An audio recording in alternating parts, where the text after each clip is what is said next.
Welcome to The Explainer. Today, we're diving headfirst into the world of alternative data in finance. We're going to break down what it is, why it's suddenly everywhere, and, where it's all coming from.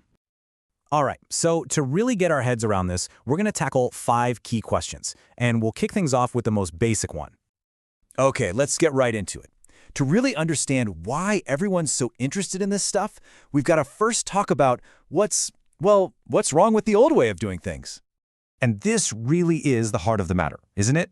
I mean, if every single investor is staring at the exact same income statements, the same balance sheets, how on earth do you find an edge?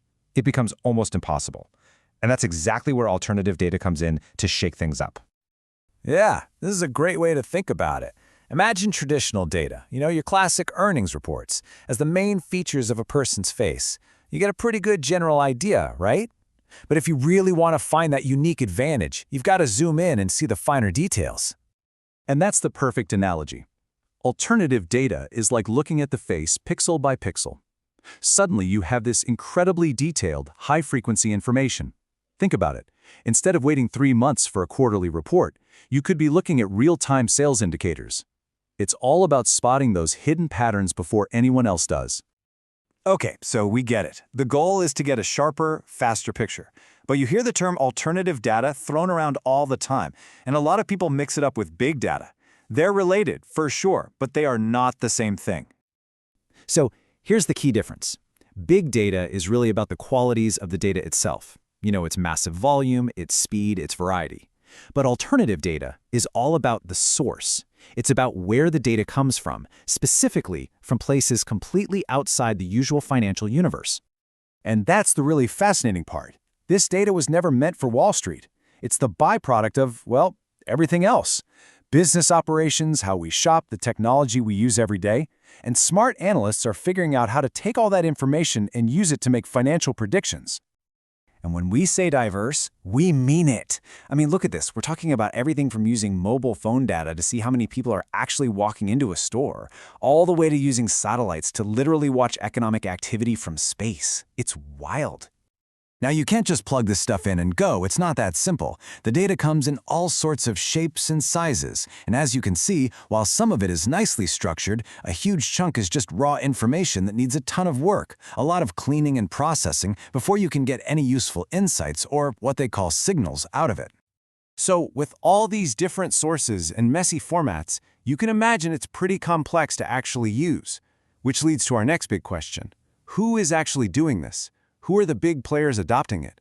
Because believe me, this isn't some niche hobby anymore. Yeah, far from niche. We're talking about a full-blown, multi-billion-dollar information arms race. I mean, look at this. Spending was projected to blow past $7 billion by 2020. But it's the growth rate behind that number that really tells the story. What's really incredible here is just the trajectory. We're looking at a compound annual growth rate of 21%. That's huge.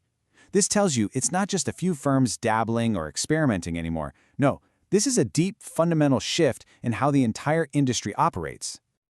So who started this whole thing? Well, no surprise, it was the quant funds. The quants. They had the computers and the brainpower to handle these massive, messy data sets from day one. But what's happening now is that the more traditional, fundamental investors are jumping in with both feet. They see the writing on the wall and know they need this edge to compete. Right, so it makes total sense that the super data-heavy firms got there first. But think about this. With hundreds of these new data sets popping up every single year, it begs the question, where's all this stuff coming from? What's the source? Well, a massive chunk of it comes from something called data exhaust. It's a great term, actually. Just think of it as the digital trail we all leave behind us every single day. It's not data we're consciously creating for analysis, it's just the leftover stuff from our normal lives. And the sheer scale of this is mind-boggling. Every time you search for something online, every GPS ping from your phone, every time you swipe a credit card or talk to your smart speaker, all of it adds to this gigantic, constantly growing ocean of raw data. And all of that can be anonymized, bundled together, and analyzed for insights. It really is a powerful idea, isn't it? Taking all that background noise from our digital lives and turning it into a valuable, predictive signal. Okay, so let's pull all this together. What are the big things you need to remember from all this? All right, let's break it down into 4 key takeaways. First, the why. It's all about finding that unique edge in a crowded market. Second, the what. Remember, it's data from news sources, which is different from just big data. Third, the who. It's not just for quants anymore. This is going mainstream, fast. And finally, the how. A huge amount of this comes from data exhaust, the digital footprints we leave everywhere. So what this all really means is that the very nature of investment research is changing. And that leaves us with one last big question to think about. As this data becomes more and more common, at what point does alternative data just become, well, data? When does it stop being alternative and just become an essential part of everyone's toolkit? If you found this explainer helpful, do us a favor and like, share, and subscribe for more.